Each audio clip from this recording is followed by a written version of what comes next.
human power.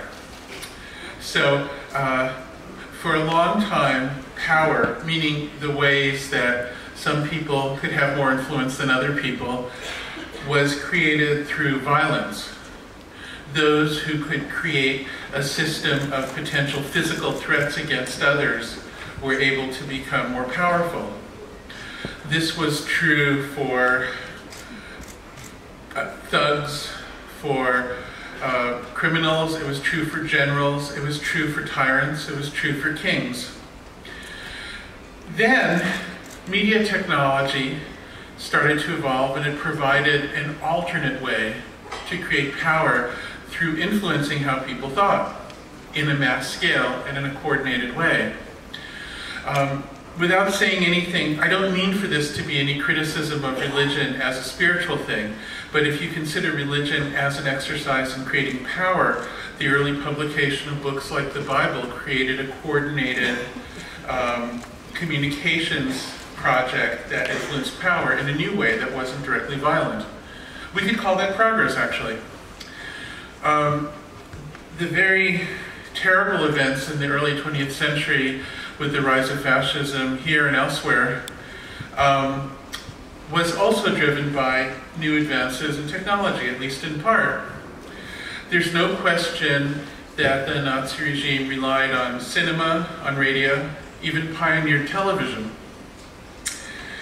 And I would argue that every time we have a new advance in media technology, we inevitably will run through a period of time in which some of the worst elements of our species, some of the worst people, will figure out a way to use that technology to exert influence and to create power for themselves.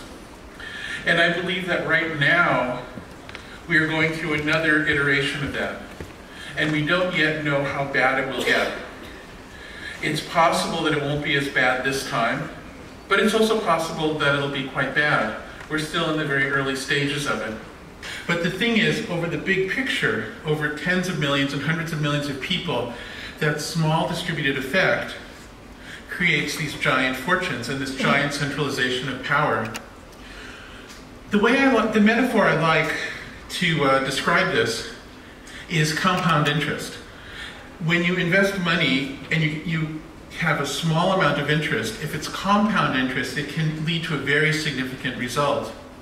And in the same way, these statistical behavior modification schemes, even though their results are incredibly slight on a minute-to-minute basis, and it might be impossible for you to be consciously aware of the way that you've been modified by using these systems, over time, the cumulative effect can be very significant. It appears to be destroying my country, the United States, for instance. Our own recent Director of National Security has declared that it appears that social media manipulations by the Russians threw our last election.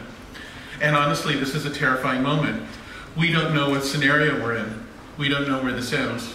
And if you hear terror in my voice, it's very real. I really don't know where this is going. And